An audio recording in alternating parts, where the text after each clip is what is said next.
Welcome to Drawing and Labeling Net Diagrams. Let's take a look at this question over here. So, how would we draw a net diagram for this?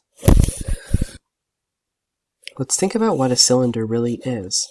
So, imagine that we had a cylinder. Okay? It's a really bad drawing. Let me redo that. Okay. So, we have the cylinder here. And say it's like a pop can, okay? Let's write Pepsi on it. I'm not that good at drawing, but whatever. I just want to make it look a bit good. Okay, so that's Pepsi.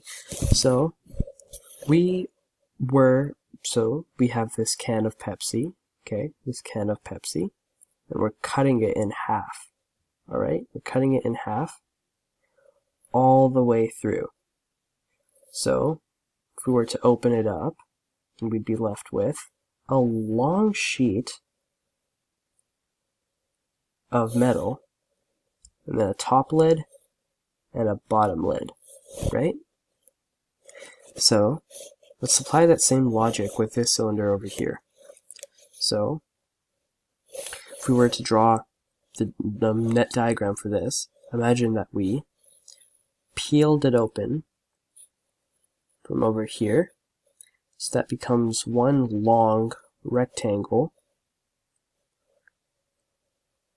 and then there's the top circle and the bottom circle left over. Okay, I'm just gonna take this away 1 second. Okay, over here. So let's make these a bit bigger. Okay, so we'll be left with a large rectangle, a circle on the bottom, and a circle on the top. Okay. Oops. Okay. So this would be our net diagram. And I would want to take this circle and make it just to the edge. Okay, perfect.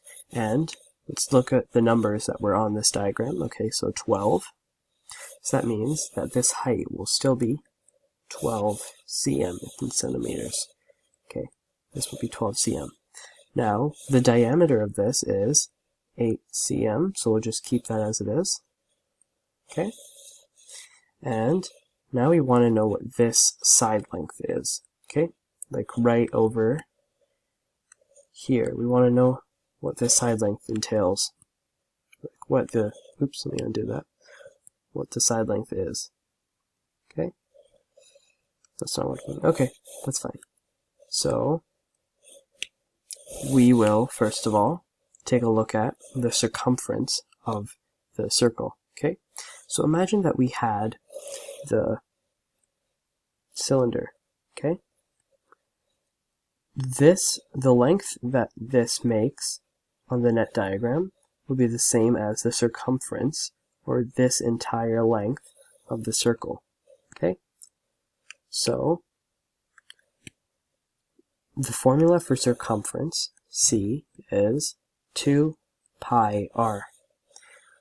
So the circumference of this circle would be 2 pi times the radius, which is 4 centimeters. Okay, the radius is half of the diameter.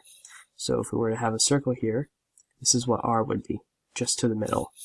So 2 pi times 4 cm, which is 8 pi centimeters. So we would label this as 8 pi cm. Okay, and that's our net diagram for the cylinder. Let's take a look at this one now.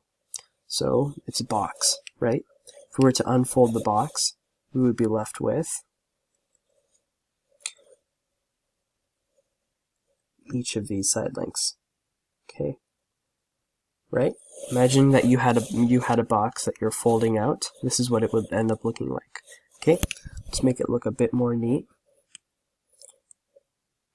Just like this, like this,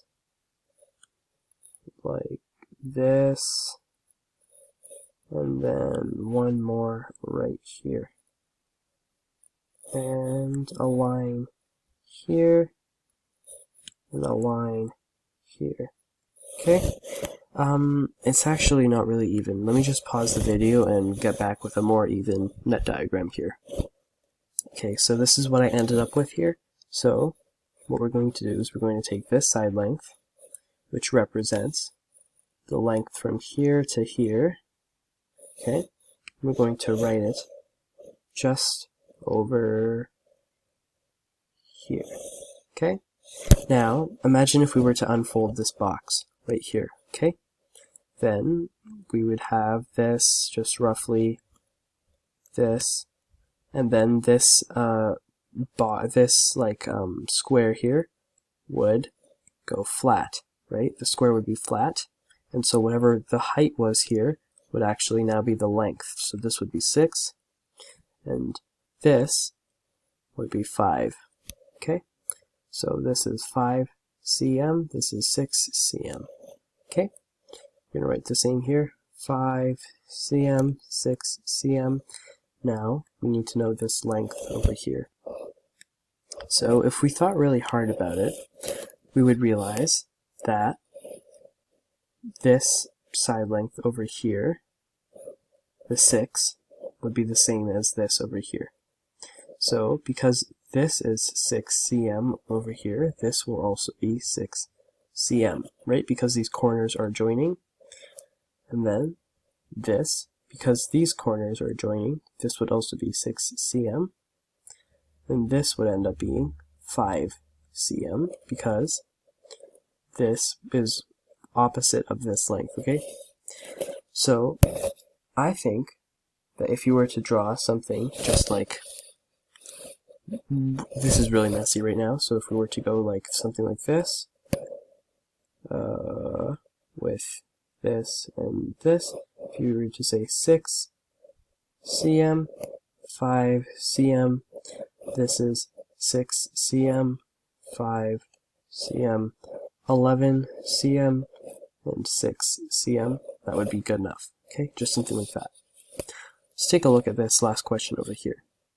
So if we were to unfold this, that would be, we would have a rectangle over here, a rectangle over here, and a larger rectangle over here.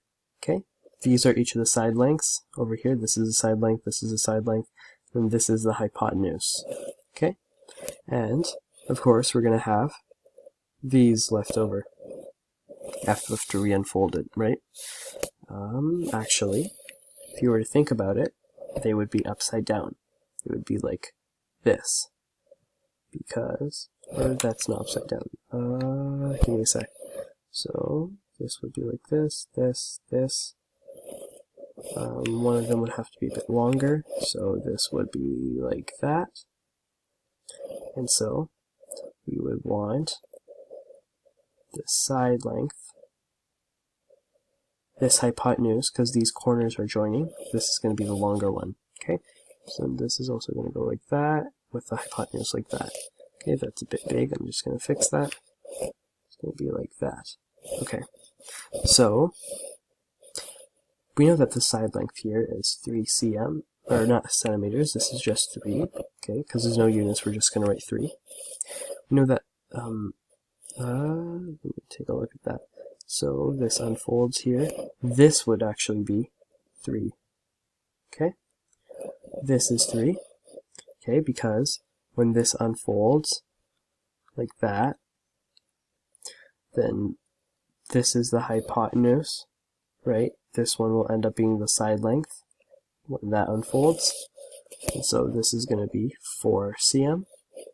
This is going to be 3 cm. This one will be whatever this hypotenuse is. Okay, so if we were to have a triangle like 3, 4, and we don't know what that is, 3 squared plus 4 squared equals what we're looking for squared. So 9 plus 16 is what we're looking for squared. 25 equals what we're looking for squared. Square root of both sides. 5 is the side length. Okay, so this is just 5. So this over here will be 5. And this also over here is 5. Okay, this is of course 3, this would be 4, and this length over here would be 8 because the length like that was 8. So I'm going to make this a bit more neat over here.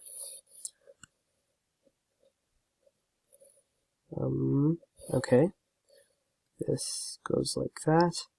The hypotenuse length here is 5, so we're going to write 5.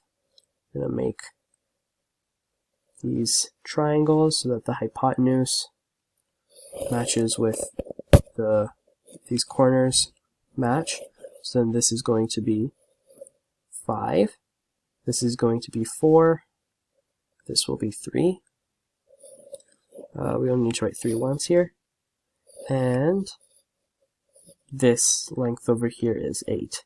Okay, that's our net diagram for the triangular prism. And that's drawing and labeling net diagrams.